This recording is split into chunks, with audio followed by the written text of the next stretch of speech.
This week on Hometown Ghost Stories.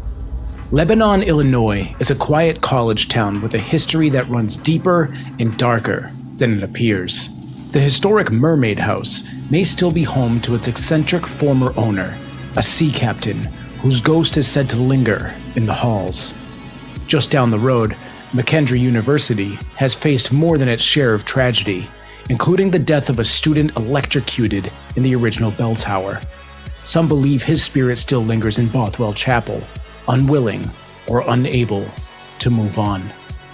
This is Hometown Ghost Stories, Lebanon, Illinois.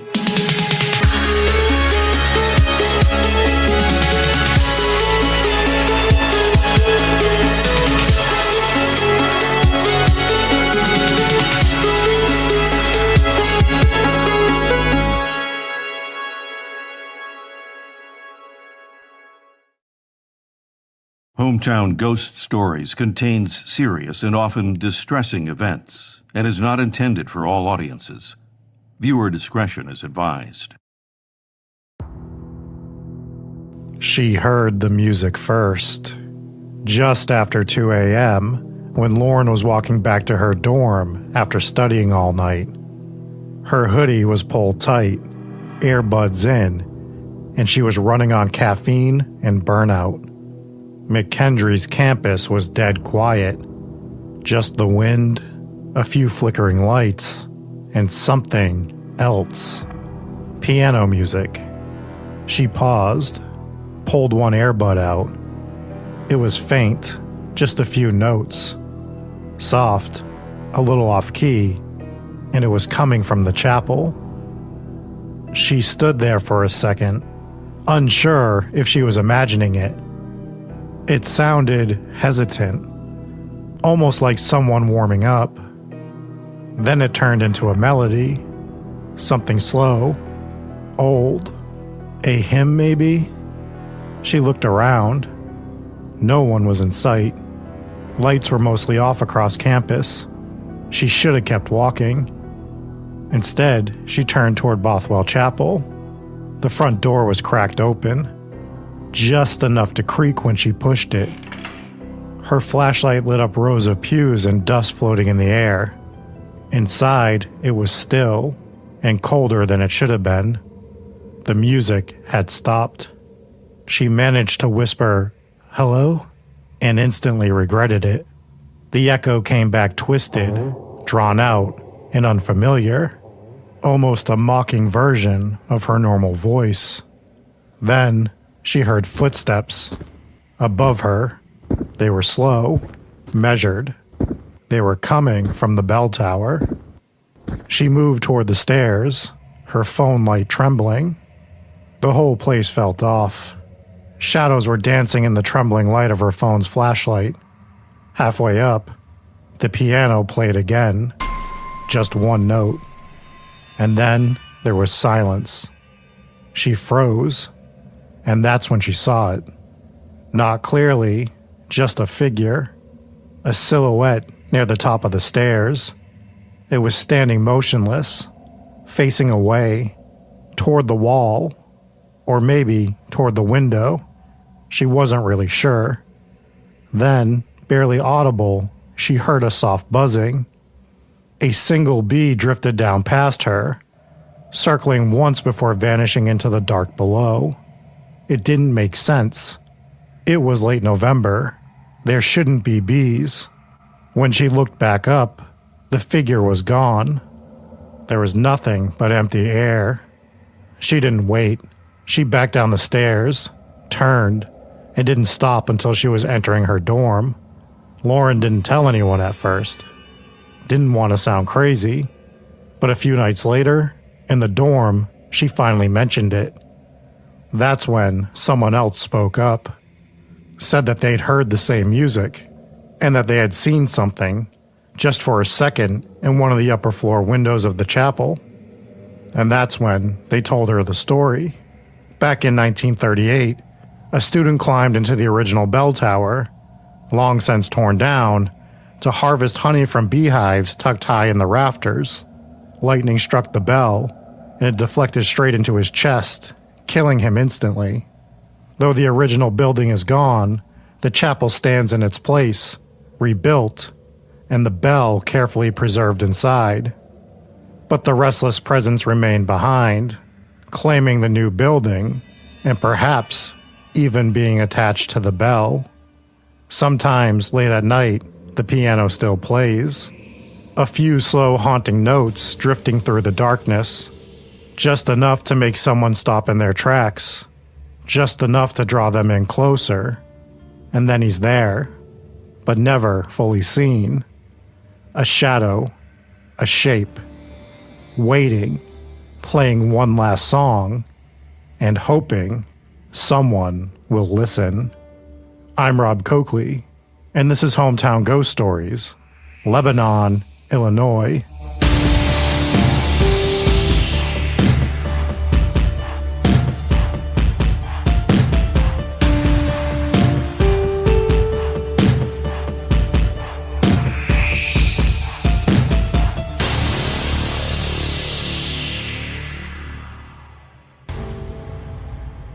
On the surface, Lebanon, Illinois looks just like any other small Midwestern town, but the deeper that you dig, the more unusual it gets. Just a few blocks from downtown sits a strange old house with an even stranger name, the Mermaid House. The captain who built it? Well, he might have been just as eccentric as the house itself, and some believe he still watches over it to this day. Lebanon, Illinois sits just about 30 minutes south of St. Louis, Missouri, and was founded in the year 1814. It developed as a college town with the founding of McKendree Seminary in 1828, which we'll talk about a little bit later. Today, it's a quiet community of just over 4,000 people, where much of the historic downtown still looks the way it did over a century ago. Antique shops, brick sidewalks, and preserved 19th century storefronts line St. Louis Street, also known as the Brick Street, giving the town a sense of arrested time. And a few of those buildings are rumored to have held on to more than just history. One of the most well-known is the Mermaid House, which sits at 114 East St. Louis Street and sticks out like a sore thumb if you ever drive by it. The house is 2 stories tall and is painted red with green shutters and white trim. It was built in 1830 by retired sea captain Lyman Adams, who came to Lebanon from New England with money, stories, and an unusual obsession. He claimed to have seen mermaids during his years at sea, and whether he truly believed in them or just liked the legend, he named the inn in their honor. That name, and its odd reputation, stuck. The Mermaid House operated as an inn for a time in the 19th century. The inn would gain some fame in 1842 when Charles Dickens stayed during his American tour. Writing about it in American Notes, he said, quote, "In point of cleanliness and comfort, it would have suffered by no comparison with any English alehouse of a homely kind in England," end quote. That was basically a 5-star review from Charles Dickens, who was at best disillusioned with America during his first visit. Lyman Adams would sell the building in 1845, at which time it would become a private residence. Today, it's run by the Lebanon Historical Society, opens occasionally for tours, and still feels like a piece of 19th century America. If you ask around town, most people will tell you the Mermaid House is just a charming piece of history. But there are some who have spent time inside, people who have worked there, cleaned it, locked it up after tours, and they'll tell you it's something else entirely. Over the years, stories have circulated about footsteps pacing across the second floor when no one's upstairs. Guides have reported hearing movement in the hallways during public tours, even when everyone is accounted for downstairs. A local volunteer once swore that, while closing up for the night, they heard a man clear his throat from the front parlor. When they went to look, the room was empty, and the door they just locked was wide open. Most of the sightings center around the upstairs landing, where several people have described seeing a tall, thin man in dated clothing standing motionless at the top of the stairs. The figure never speaks, never moves, just stares. And when anyone approaches, he's gone. The building is old. It creaks. It shifts. There are drafts, loose windows, and plenty of reasons not to believe. But those that have experienced it firsthand don't dismiss what they've seen so easily. One woman said the house had a weight to it. Not threatening, just heavy. Like you were never really alone in there. She said she always felt watched while walking past the upstairs bedrooms, and more than once, she'd leave a room only to find the door she'd left open now shut behind her. Some say the energy in the house changes when people bring up Captain Adams or the mermaids, as if something in the house doesn't like being laughed at. One guest on a tour made a sarcastic comment about the captain's claims, only to feel a sharp, cold pressure across the back of his neck moments later, like someone or something was letting him know that he had gone too far.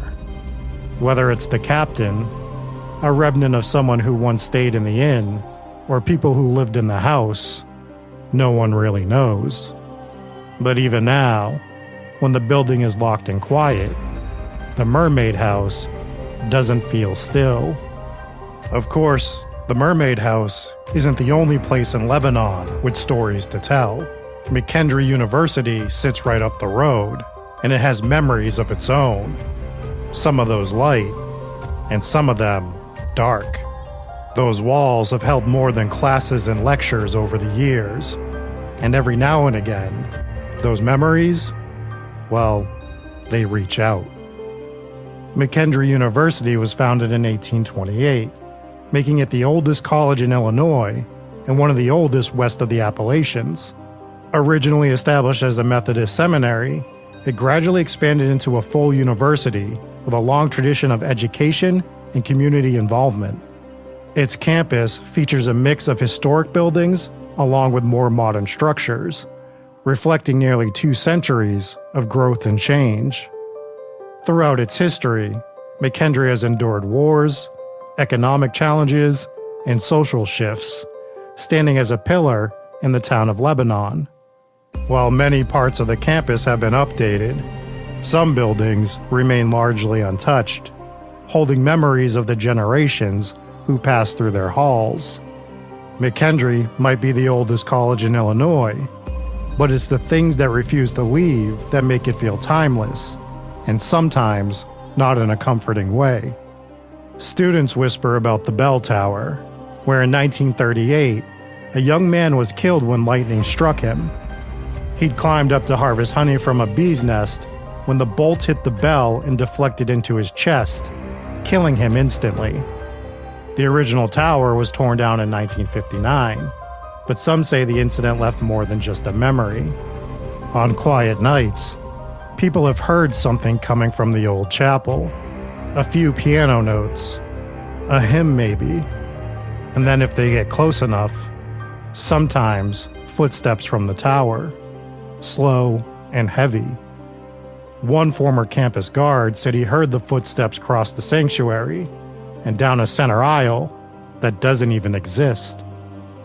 Most of the time, no one sees anything, but a few claim that they've glimpsed a figure at the top of the stairs, standing still, watching, and gone the second that they look twice. Carnegie Hall has its own stories. It once served as a male dorm, and according to some, that's where a student took his own life. Most people place the story in the bell tower, but it more likely happened here. The details have faded over time, but it's said that something still lingers. Students have reported hearing quiet sobbing behind closed doors, and then feeling a sudden heavy weight in the room, even though it's empty. One former RA from when it was still a dorm claimed that he left a room unassigned for an entire semester, not because no one signed up for it, but because no one would stay in it for more than a few days. Across campus, professors working late have reported TVs flipping on by themselves, stuck on static, or dead channels that don't exist. One professor heard furniture dragging across the floor above him. He was alone in the building. He didn't stay much longer. The alumni house is quieter, but not by much. Years ago, a woman died falling down the main staircase. Her husband, overwhelmed by grief, took his own life here not long after. There's also tales of a baby that died in the building from pneumonia. The room that allegedly housed the baby reportedly stays cold, no matter what the thermostat is set to. Visitors have felt the stairs shift beneath them, heard footsteps in the halls, and one claimed to see glowing red eyes watching them from just beyond a shed. In front of Old Main is a low, ivy-covered mound, somewhat easy to miss unless you know what it is. In 1913, the campus came into possession of Native American remains, likely taken from a nearby mound site. For decades, the bones were housed in the campus museum, sometimes displayed in classrooms, and even kept for a time in the science building. In 1993, after pressure from Native groups, McKendree finally held a burial ceremony. The remains were buried just feet from where students pass by every day. And whether you believe in spirits or not, there's a strange weight to that patch of grass and ivy. Across campus, strange things happen in places that should feel safe. In the dorms, students have seen a girl in white wandering the halls. No one knows who she is. She doesn't speak. She's just there, and then she's not. Cold spots, knocks. There's a sense that someone or something is just around the corner. In the art building, someone once found a pottery wheel spinning on its own. No one else was in the room. People like to say that college is where you find yourself. At McKendree, some people find something else. The air changes, the silence feels off. And if the stories are true, well, then it was never just stories. And the ones who never left don't stay hidden forever.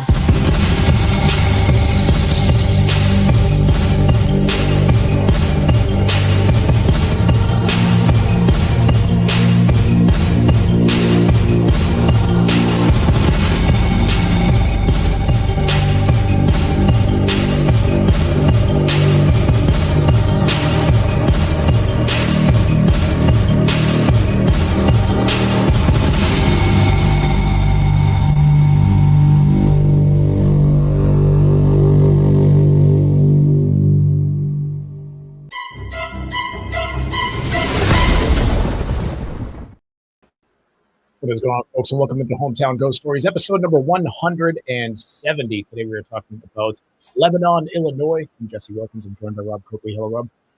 Yeah, Lebanon, Illinois. One of the more frustrating episodes to put together, which I thought was going to be easier than it was. Very cool stories. But we're going to talk about the town of Lebanon and why they annoy me. All right. Speaking of annoying, we're also joined by Dave. Hello, Dave. Hello. I'm excited to talk about mermaids. Yes, the good old Mermaids of Illinois.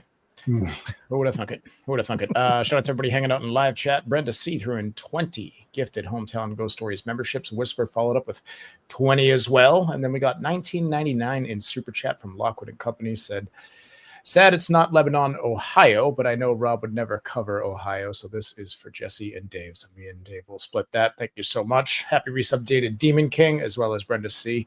And yeah, we're on and cooking with another Illinois episode. We've covered Illinois plenty. We haven't, actually, believe it or not. Covered Chicago at least twice. Yeah, but that's like almost it. We might have done one more Illinois episode. I looked at the list and it was one that we haven't covered in quite some time. So one of the reasons we are covering Lebanon, I wanted to get something small. And boy, did I find a small town. You did. Not a lot here. It's 4,000 people, and half of that might be the college because it is a tiny place. And none of them like cell phones or recording anything. It sounds like this town is 3 times the size of all of the towns we visited when we visited the Midwest. but I can find way more videos on any of those towns than this town. So, also before we get into it, shout out to the RIP of the week, Regina, who helped me immensely with this episode as I was losing my mind trying to find videos for it. I had to hire her as an internet detective to help me find more videos. So It's good to have those. Yes. Internet detectives. Yes. Well-earned RIP status there.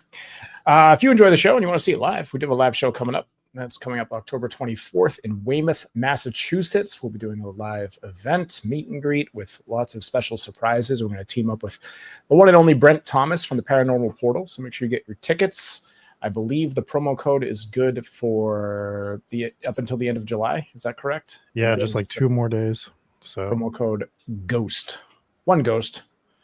Promo code GHOST. So use that. Get your discounted tickets. Tickets are selling. So we could say grab your tickets before they sell out. We could say that. We could say that. Might be a lie.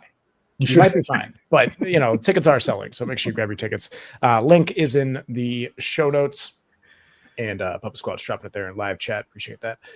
If Nightbot decides to cooperate, who knows? Who knows? There it is. So get your tickets now. But it's going to be fun. It's going to be fun. So like we said, we're going to host it kind of like what you see here, but obviously in person. And, last year was a hell of a lot of fun. So we're running it back. Same venue, same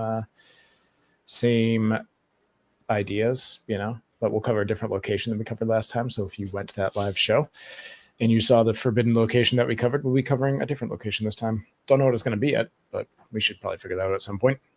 It's going to be fun. You think we'll ever cover the forbidden location on the actual show? Because I feel like we won't. No, I don't think so. It'd be so easy for us too. Yeah, it's already done. But maybe eventually. I don't know. Plenty of other haunted locations to cover. Places we actually enjoy visiting. So, but that is that. So, like I said, link is in the show notes. Make sure you click on that. Grab your tickets. It's gonna be a lot of fun. It's gonna be a lot of fun. Might have some other stuff planned for that weekend as well. So we're working on that stuff. But that is the case. We're excited for it. It's gonna be a lot of fun. Hosted by Kilted Colin, very entertaining person. He's a lot of fun. And it's gonna be great. It's gonna be great. But today we're talking about the great town of Lebanon. Lebanon, some say. None. Great's a stretch, probably. I don't know. I haven't been there. Don't knock it till you visit. That's what I say. So you guys know Eric. He's been on the show before. I do a lot of football content with him. I did not know this, but after I was putting the episode together and I had already recorded the audio, I knew he lived in this relative area. So I brought up McKendree University, and he actually played football at McKendree University. I was trying to get him to come on, but he was busy tonight. So he was one of the college students that attended this college and didn't take any video. Well, here's the thing. I was asking him about the town and about the college. He said it's a really weird town. People are really weird in this town. The college was really weird, and that's why he transferred out of there. So, weird how? He just said people are just a bit odd. The school felt a bit odd, and that's why he left. So don't shoot the messenger. I'm just the messenger here saying that it's. It wasn't actually an answer to my question. That was just restating the question slightly differently. Well, he didn't dive into it, but when I asked him about why there's no footage of the school, really, he was like, that's just kind of how they are there. They don't take videos. They don't record anything. It's very different time. I mean, also he's older. So when he was in school, maybe they didn't have video back then. Or telephones. Or anything. So anyways, let's talk about the Mermaid House first, though, where we had good old Captain Lyman, who, after being a sea captain, moved to Illinois for some reason to build the Mermaid House Inn. It's a very cool looking building on the outside. Nobody knows what it looks like on the inside because nobody has ever filmed anything on the inside or taking any pictures on the inside. but there are plenty of stories associated with this house. I can imagine just water slides everywhere and mermaids sliding on them. I would love a water slide right now. Yes. It is It's the 104 worst. degrees in my office right now. It's hot. It is too hot. I hate the summer, and it's the worst season of all of them. That's fine. We accept your findings. So, anyways, the Mermaid House, he named it that because the one thing apparently that Captain Lyman Adams talked about all the time was that he saw mermaids when he was a sea captain. And anyone that would listen, he would tell the tale of seeing mermaids in the ocean. And do we know if it's true or not that he saw them? I'm going to say he didn't. However, when you were at sea, as long as he was probably at sea, you probably mistake some stuff for some other things, and maybe there's some delusions going on. Maybe. Could be. Could Maybe just not. be mermaids. Mermaids are technically cryptids. So another cryptid episode for you. Didn't think it'd be Mythology. mermaids, but here we are. More mythological than cryptid. Not that cryptids aren't myths, but I feel like they're actually old. They date back to 1000 BC, all the way back to Assyria. Was the first documented mermaid Sighting. Yeah. That the word you were looking for? No, not a sighting. It was like that's the first like documented mermaid in literature. I guess I don't know if it would be literature at that point, but it was. That's the first time a mermaid wrote a book. Is that what you're saying? Yeah, it was the first book ever written by a mermaid. It was a kid's book. Pop-ups. It was interesting. Beautiful. Terrifying. Jesse, was it you? I think it was me and you. Maybe when we lived in Whitman, we were sitting on the couch watching this History Channel special where they were going over this mermaid corpse that they found, and they were like dissecting it, and it was like this big revelation that they found this mermaid. And then at the very end, they were like, this is fake. And we're just like, what? Why did you do this? It was not a mermaid. It was a dragon. Very close, there's a mermaid Almost one. the same. Was there a mermaid one too? Did we there fall was for this twice? Yeah, I think we fell for this twice. We got to stop watching that show. We're so gullible. Bro, you're the History Channel. The dragon one was super compelling because it was like, okay, they found it frozen in Antarctica or whatever. And then they went through like the history of dragons to where like, they were spotted by every civilization over time. You had them in Asia, you had them in Africa, you had them in Europe, you had them in, Native American stuff. Like they had them in all of these like cave drawings over all this time with these civilizations that didn't even know each other existed at the time. So it was like, how is everyone coming up with the same thing? Like, so it must have been a thing, but that's the only real evidence that they have that dragons could have been real. So, so Joe says, unless I got the wrong house, there are dozens of inside photos of the Mermaid Inn on Google Maps. Everything I saw for the Mermaid Inn, there's one in the UK that's extremely haunted as well. So like when you look up the Mermaid Inn, everything that pops up is for the UK one. So when you start looking for the Lebanon one, you don't get as much stuff, but there are plenty of stories. And one of the main stories is, speaking of the mermaids, you are not supposed to mock the mermaids in the Mermaid House or Captain Lyman, or he gets angry and he doesn't attack you like hardcore, but it like gives you a little push on the back of your neck. Deserved. Yeah. Talk shit about mermaids.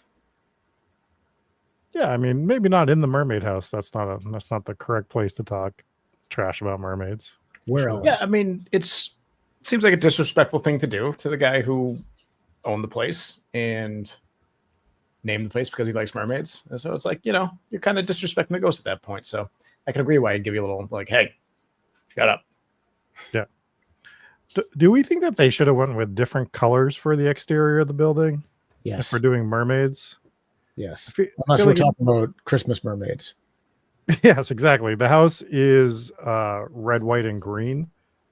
It's red with green shutters and white trim. Mm-hmm. I feel like it's Italian mermaids. Yes.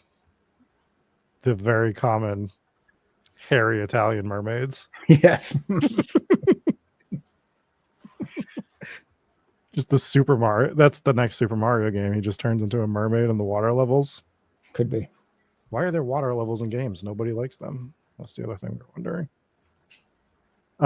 So yeah, there's the tales of if you make fun of mermaids within that house, Captain Lyman attacks you, and they believe he is mostly by the staircase.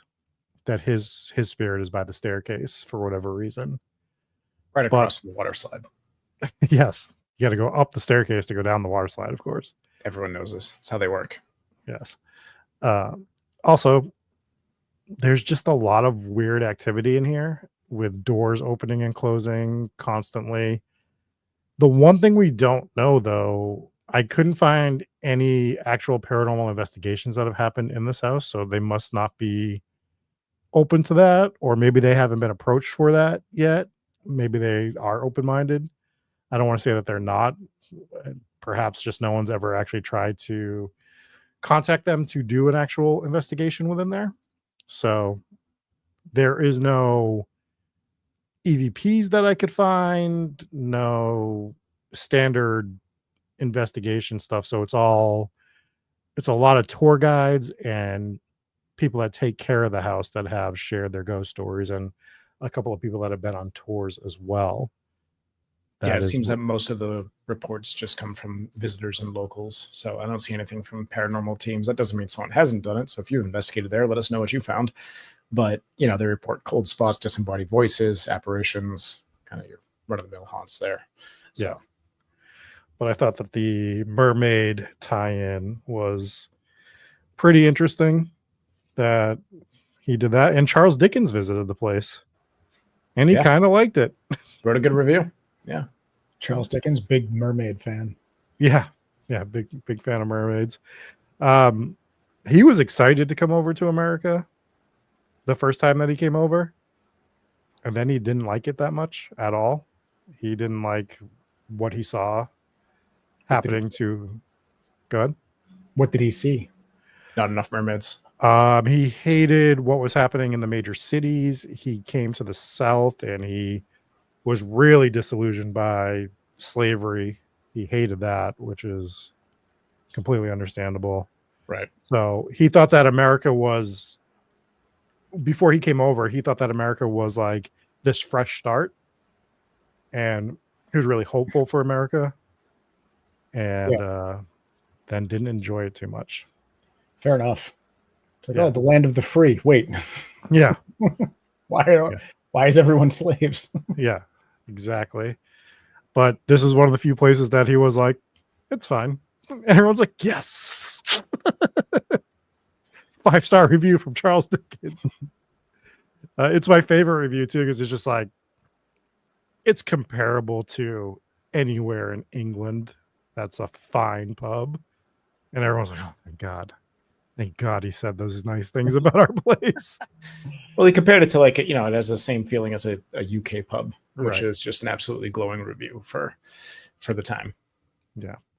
So that's it. But he's not rumored to haunt it or anything. There's no Charles Dickens haunting. It's just like a historic event that happened there. They said, Colleen says that we have way better beards than Charles Dickens. Mine's getting a little meh. I gotta go take care of this at some point. That was a good beard review, though. Thank you. Yes. Yeah. Yes. We all, it's in our contract to all have a beard. That's right. Charles Dickens didn't exactly set the bar high, though. No. Yeah. Let's give him a bad review. Yeah. You want to trash everywhere else? You have a 2-star beard. His beard is wacky. It's all over the place. It just did whatever it wanted. Yeah. It's the only beard that I ever seen have a cowlick. Unkempt. Get it together. Unkempt. Definitely a word Charles Dickens would use in one of his books. Probably. What did he write? Tale of Two Cities with Dickens? Mm-hmm. That's it, right? Just one book? He wrote the... I'm joking. Yeah, just that one book, yeah. He was the Ebenezer Scrooge book. Too. Yeah. Yeah, A Christmas Carol. Yeah. Oliver Twist. Yeah. Yeah, and you were right, Tale of Two Cities. He was also ancestor of one of the actors from Game of Thrones, the dude who played the Viserys Targaryen in the original series. Oh, Really? His brother. Yeah. Say he was Charles Dickens' brother? No, Daenerys Targaryen's brother Oh, okay. in the show is a descendant of Charles Dickens. I was gonna say that's wild. If they were brothers, because that timeline's just not. Yeah, it doesn't. It's not adding up. No. Although we had like the 10th president's grandkids, I think, were alive until just recently. He had kids at like 70, and then like his son had kids at like 70. Mm-hmm. So I think it was, God, was it Taylor? Was it John? I was going to say Jonathan Taylor, like he's the Indianapolis Colts running back. But it was President Taylor, I think.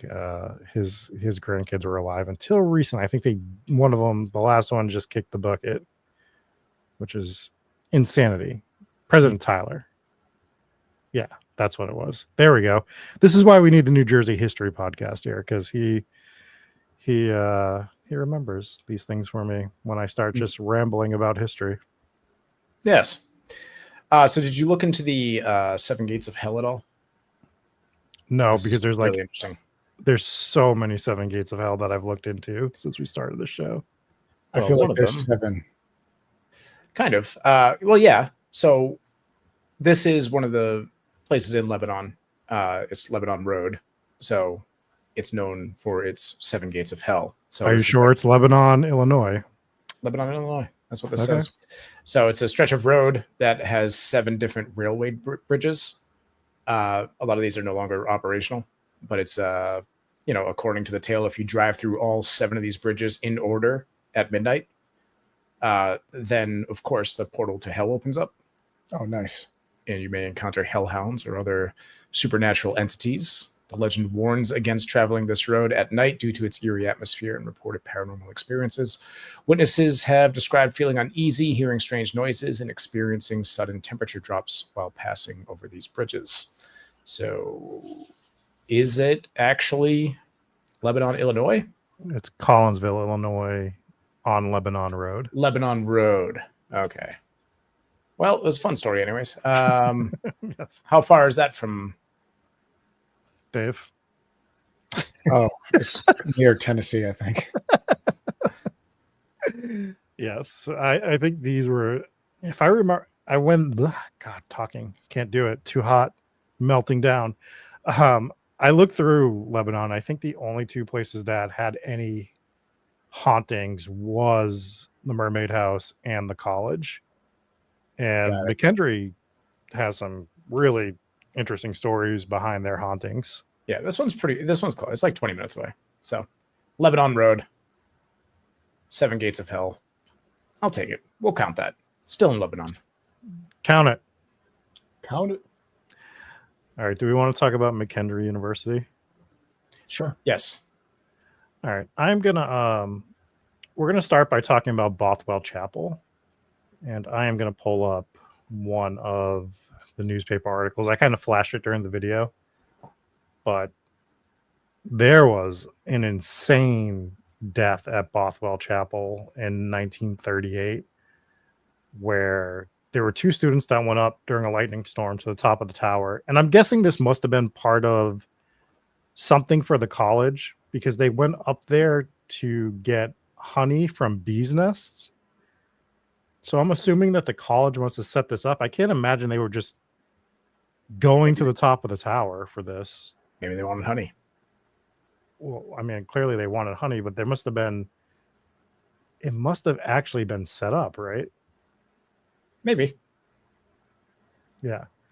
So maybe don't put that on the screen.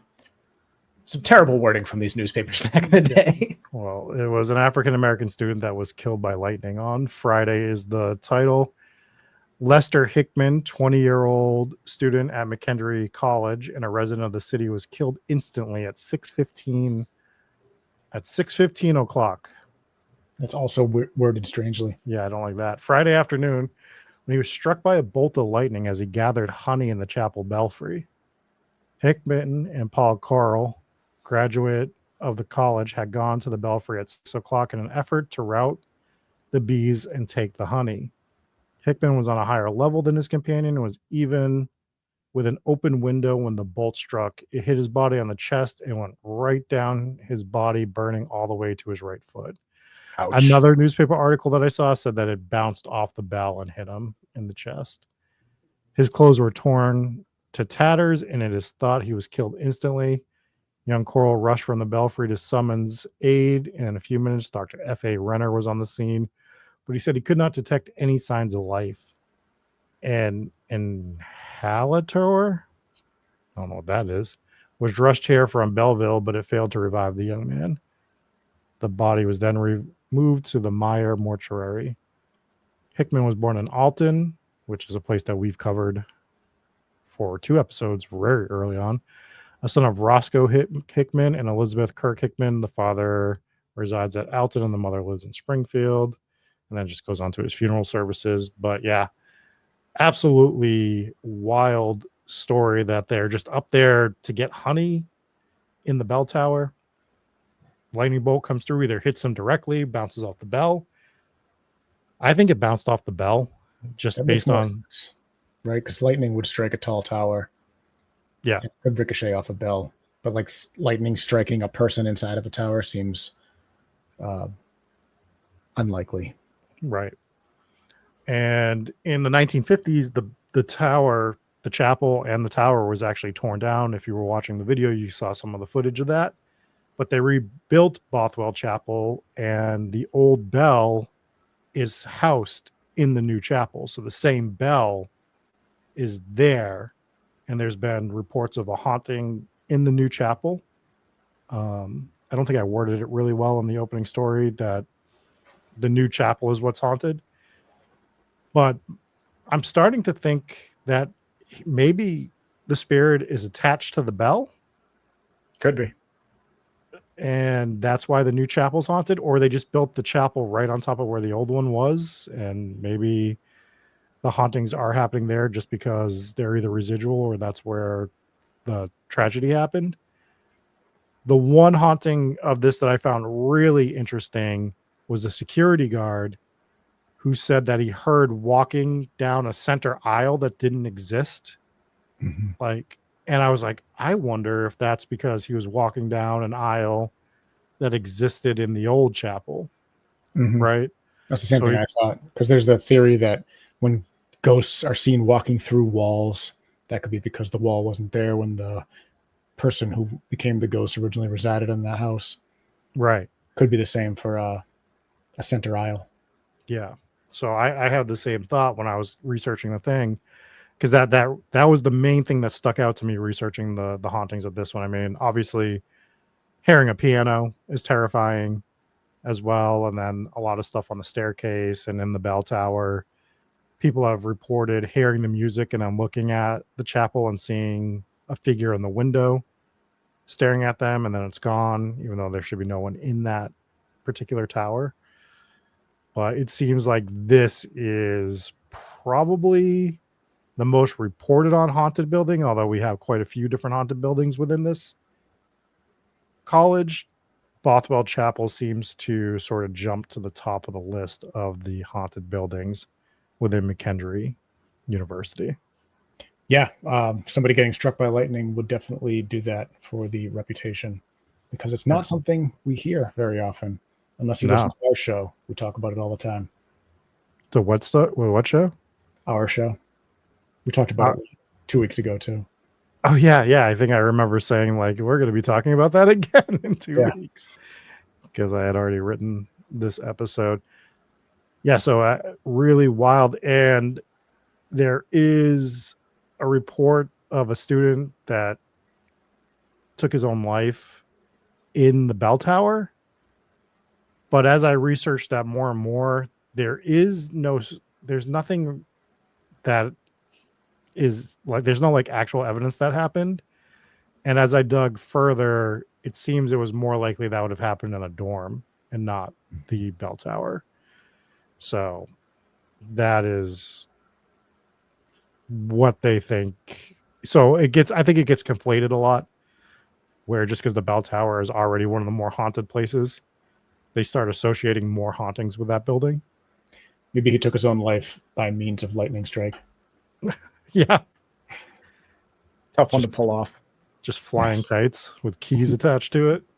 Yep. Got to get the Benjamin So, Franklin reference in. I mean, it's a church, right? So do they have a piano in there? Is there a source for this piano music?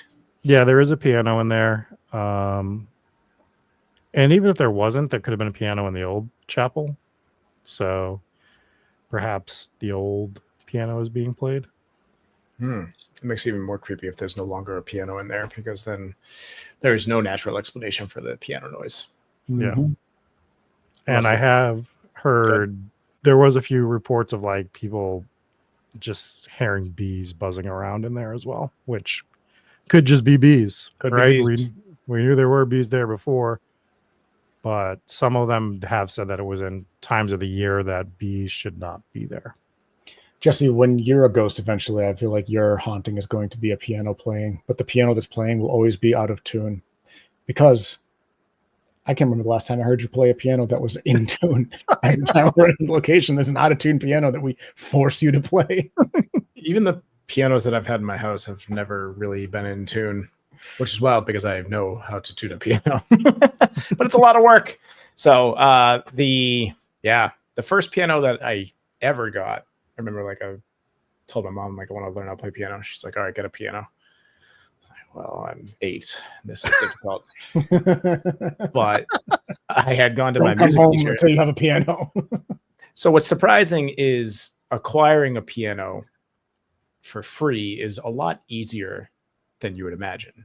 So everybody, so in any town, there's going to be 10 people that are actively trying to get rid of their piano, but pianos are extremely difficult to get rid of. So usually the terms are in conditions are just, yeah, you could have my piano, but you have to come get it. Yeah. You have to be the one to move it. So sure enough, I had talked to my music teacher, and she was like, yeah, I know a family that's giving away a piano. You just got to go get it. And it was absolutely ancient. It was actually a pretty cool piano. It was one of those player pianos where basically you can put like the old roll inside of it, and it'll, you can turn it on and it'll play a song by itself. So that's pretty cool.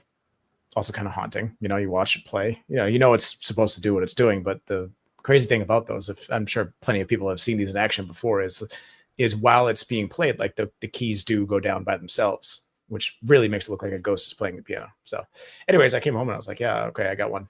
We just got to go get it. She's like, seriously? Anyways, rest is history. But the history is never in my house has there been a tuned piano. Even the one at Andrew's house, that one's never in tune either.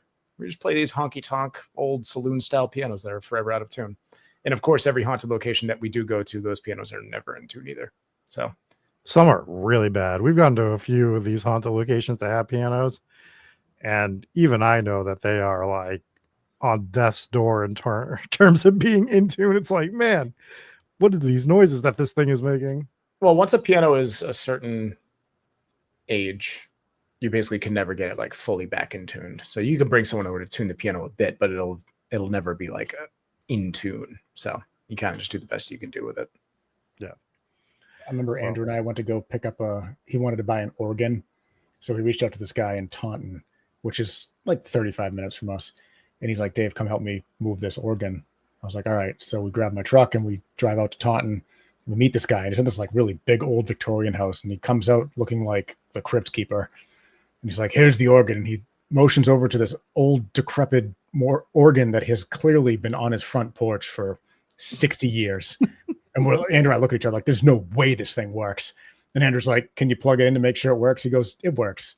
He's like, but can we make sure? So the guy gets an extension cord, plugs it in, fires it up, presses the keys. None of them make any noise. They just hiss. And he unplugs it and goes, it works fine.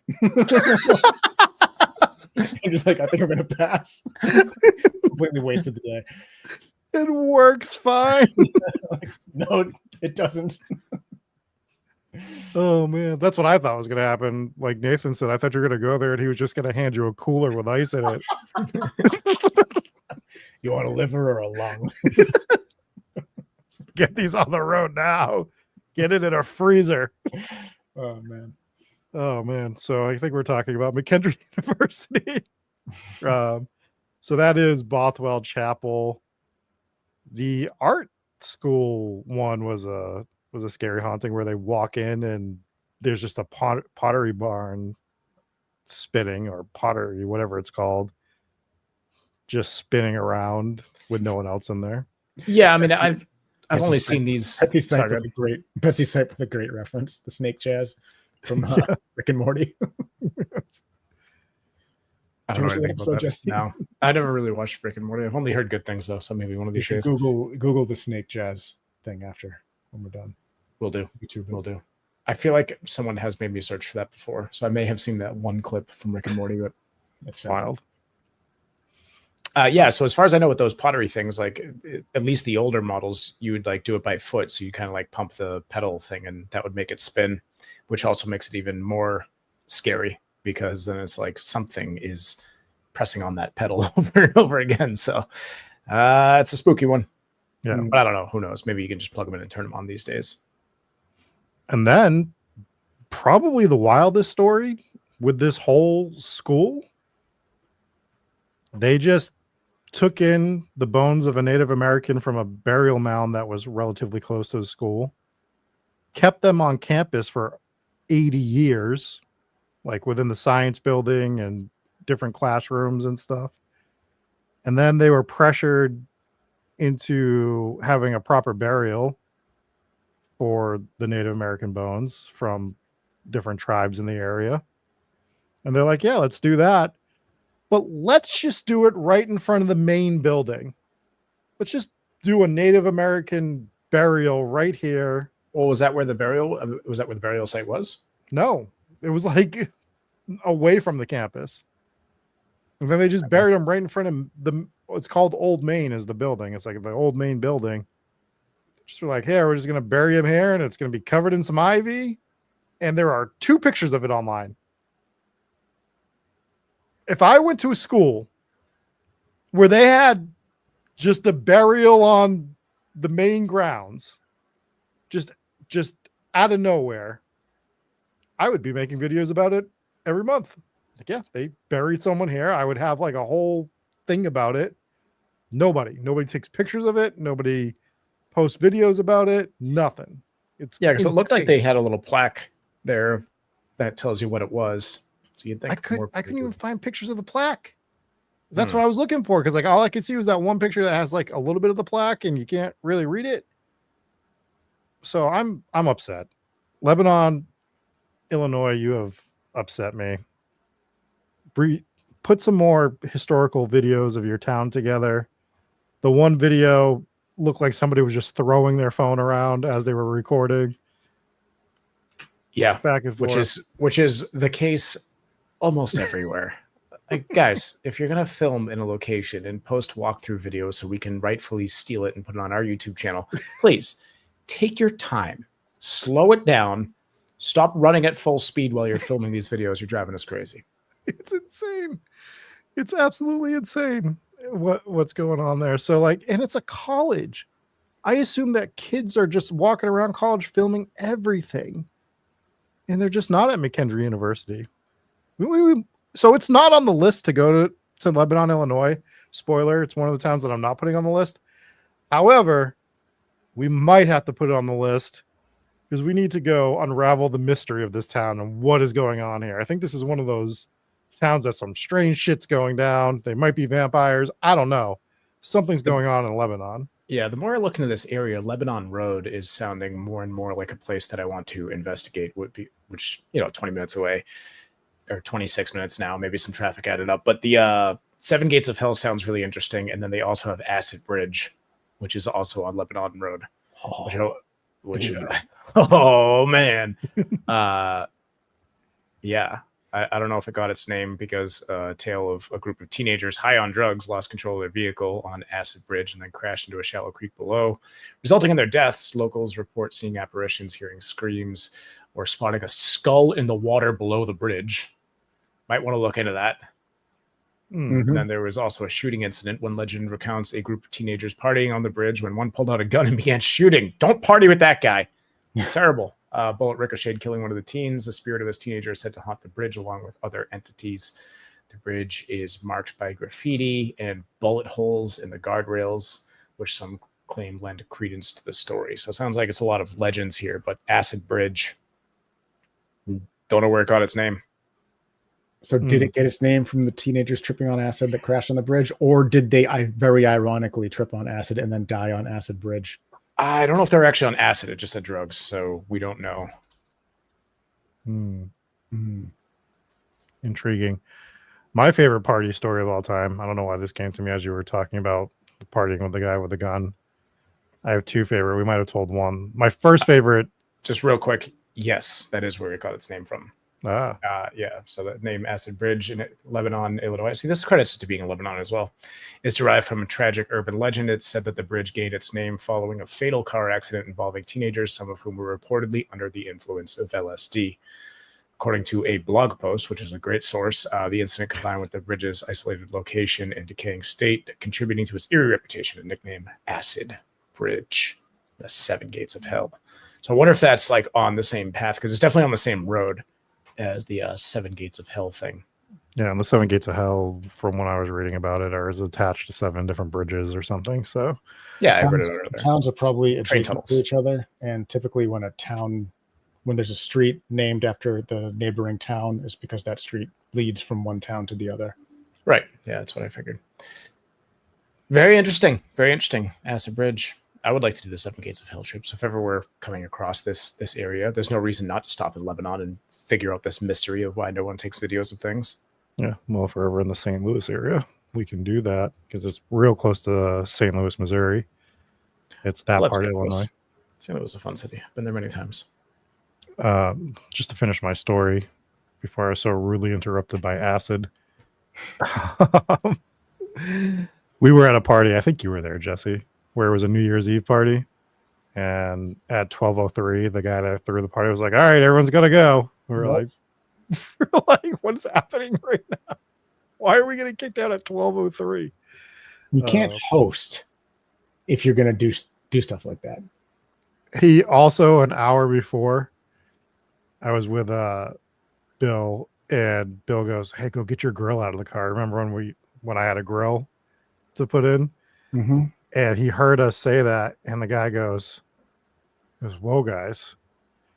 I don't think you guys can break out a grill and start cooking some burgers and dogs right now. And he was dead serious. He thought we just brought a grill to cook food. It was actually more outrageous. I was actually going to say, I'm not sure which is more outrageous. I think Rob having a grill. I forgot that part of your life, and that's something I probably wouldn't have said on this show. Whatever. But yeah, where you need to find some pictures of you with your grill. I was still embracing my full Mississippi self at that point in time. Mm-hmm. So you didn't even it wasn't even like ironically having a grill. Like you weren't doing it as a joke. No, I was just very cool, unlike you. All right. No grill Dave is what we used to call him. We used to call him Tribal Elephant Dave too at one point in time. It's been repaired. It has. Yeah. Happy resub day to the one and only Velcro fish sticks. Well, it doesn't sound like there's absolutely anything else in Lebanon besides all of the stories that I read that were probably not from Lebanon whatsoever. But I think so I don't have to ask the question of is there anything that we missed here, because it sounds like we didn't. We have McKendree University, you have the Mermaid House. That's about it. Yeah. Do we want to jump into some 5-star reviews? Yeah, I'd love to. We did have 2, but one of them disappeared, so I think they might be resubmitting it. So we do have this one from That Weed Guy titled 2 Years in the Making. I've been listening to Hometown Ghost Stories for the past 2 years, and it's been my go-to while working, even while mowing a cemetery, which made it extra creepy in the best way. Jesse, Rob, and Dave have a great mix of storytelling, history, and humor that keeps every episode interesting. The research is solid, the delivery is engaging, and their passion for the paranormal really shines through. One of the coolest moments for me was when they read my listener submitted ghost story on the show. It made me feel like part of the HTGS family. If you love true ghost stories and haunted history told by people who genuinely care about what they do, you won't find a better podcast. Highly recommend binging the whole thing. You won't regret it. Awesome. Thank you. Very good review. Yeah, awesome. And you are part of the family. You are. Yes. especially since you finally left us a 5-star review. Yeah, it only Yes. took you 2 years. You're You're like a distant. Distant relative. You're like our. Something. You're like our third uncle removed that was a sea captain that believed in mermaids, but you're still part of the family. We look forward to your update in 2 years. Yes. That's good stuff. Any other ones? No, that's gonna do it for the reviews. Cool. We'll hop into some patrons real quick. Starting with our VIPs, we have Dana D, Karen S. Rob hid this episode's pirates in his belly button. That's why we didn't get any. You had a sea captain, though. That's pretty good. And he believed the mermaids. I went to a crossroads and made a deal with a sock monkey devil. He made me a pizza guy. Ryan F, J Gooch 725, Jennifer A, Nick M, KCW, Brandina 77, Kathy F, Ghost Nurse JP, Another Vice, Rob's Feral Grandmother's Yellow Frog Soup, Tess, We Love Weird Dave, Kate and Steve M, Kelly C, Jennifer P, Liz Young, Donnie N, Inspires Gaming, Allison V, Robert H, Anna C, The Grim Reap Bird, Mom and Pops W, Father Squatch the Elder, Lisa J, and Sock Monkey Shenanigans MOB. Thank you so much for being part of the VIPs. Once again, shout out to our RIP of the week, who was Regina. For the Warren's Words, we have Mothman sold his soul to the devil for a better sock monkey.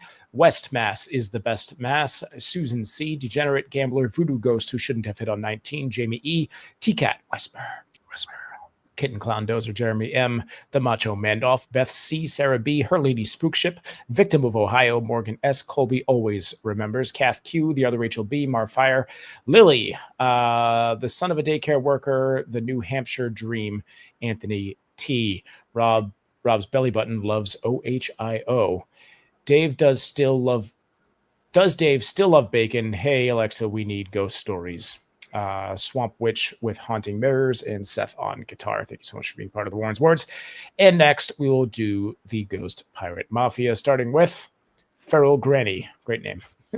Patrice R, Kemi and Steve R, Whitby's Hand of Glory knocks on walls, Shag to the Bone 33, Jesse say. Now I can't think of anything good. Jesse, say whatever you want. It's from Taco. That's week 2 of me completely blowing that. I'm going to put more thought into this. GS Warrior, Colt of the Miscellany, GOB, Grim B, D the Lobster Dancing, Banana Land, Dinosaur Monster, Just Ghostly, Witchy Kitty 416, Karen L, Michael M, Amber R, Brent C, Shano Mac, Joe, Christina S, Kate C, Kelly C, bloop, bloop, bloop. Cowboys are the worst franchise ever. Miss Macabre, Naroku, Rachel G, Cold Warrior. You ever think you change your name on Patreon just to hear your old name read by Jesse because you left a special character in? That's a good question. D from H-Town, Meta A, Monster Mom 04, Wicked Alley, Dark Snark. I heard a rumor that Rob swims in a pool of spaghetti sauce to keep his demonic belly button from taking over. He has to take these precautions. That is actually a true story. Not an entire pool, just a bathtub. So you're close. Megan S, Arcade Hunters, Wayne C, Thwop, thwop, thwop goes the octopus. Crystal Quinn confirmed Rob has a weird belly button. Thick Boy Freddy's baby mama was definitely yeeted. Alicia E. Thick Boy Freddy's allegedly poorly thought out throwback reference of a poorly clothed folding bed. We figured it out shortly. I just didn't get it right away. Come on down to Rob's Bait and Tackle and Soup Emporium. Mermaid Tours Daily. San Fran Nepal, Joe, Sirens are bad arse, mermaids are El Capone. Huggy Bear, my daughter's finished with chemo. Woohoo! Hey, congratulations to the Barrier family. Awesome. Hope she's doing well. And we also have Solar Flare. Mariah M, Kira Lee J, Cody G, Hoopily Whoopily, Soph, Captain McSlugs, and Human Soup. Thank you so much for being members on Patreon. So $3 a month to get you there. Captain McSlug's name right now. I can't. I don't have it in me. I don't have it in me to tell everyone that every week. You like these people. I can't just read about chemo and then tell everyone to go after themselves. It's just not going to happen, Captain McSlugs. We apologize. Yeah, $3 a month will get you there. And then as you go up in the tiers, you unlock more and more special things, ad-free episodes, bonus content, discount codes, all sorts of good stuff. So yes, pretty much do it for this week. Make sure you get your tickets to the live show, October 24th, Weymouth, Massachusetts. Lots of goodies. Yes, and we're going to put a calendar together because we have a few other events that are going to be in our neck of the woods throughout spooky season, and just going to be easier if we put a calendar together for everybody. And we are in the midst of a new merch order, so hoping to get that by September. if you're on Patreon, keep an eye out, and perhaps we'll drop a little sneak preview of what the new merch is going to look like once they approve the designs. But a little bit different this time around, not just the old logos, which old logo shirts are great to wear anyways, but this is a fun merch order. I'm excited for it. Without further ado, I think that'll do it, gentlemen. That's it for me. Yep. Thanks to everybody who tuned in one more time. Thank you so much to Brenda C. Whisper, Lockwood and Company for sending gifted memberships and donations. And that'll do it. Thank you so much. We'll see you guys next time. Bye. Peace.